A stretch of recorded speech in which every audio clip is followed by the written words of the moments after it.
8:47 this Monday morning. Okay, we're in the new year, and a lot of you have made that very familiar New Year's resolution to be better with your money. Joining me here is Michael Treiberg from Treiberg Wealth Management. Thanks for being here. Oh, it's my pleasure. Happy New Year. Yeah, Happy New Year to you. The top three things when people make this resolution, the key thing here is when December rolls around, you're not making it again next year. You actually feel like you've accomplished something. What do you need to do? Yeah, we gotta take some small steps here so we can actually make some progress starting out 2017.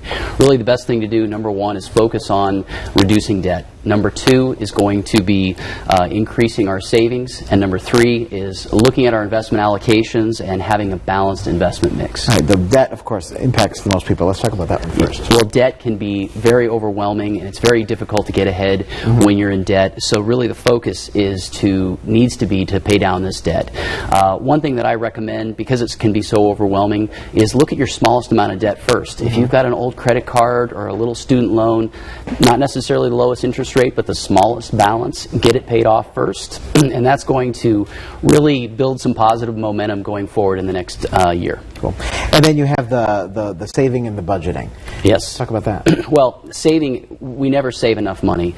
And part of the problem is that it's so difficult to put that into our budget. Most people budget everything else, but they just try to save if they have any money left over. It's important to really establish a savings goal. We want to target having 6 months of our fixed living expenses available as emergency fund. And then we want to look at targeting 10 to 15% of our income to save for retirement. Before we get to the third, I want to ask you, so people are going to pay down their debt, and also you need to save. That's something that's going to take a lot of time. Yes. Talk about that. Yeah, absolutely it does. And this is where a lot of people end up giving up, and they go back to their old habits of not doing it, and that's why taking very small steps and seeing some small victories, paying down those small pieces of debt, moving on, establishing that emergency fund, and then slowly but surely building up some momentum is really, really powerful. All right, and the last one, the investment allocation.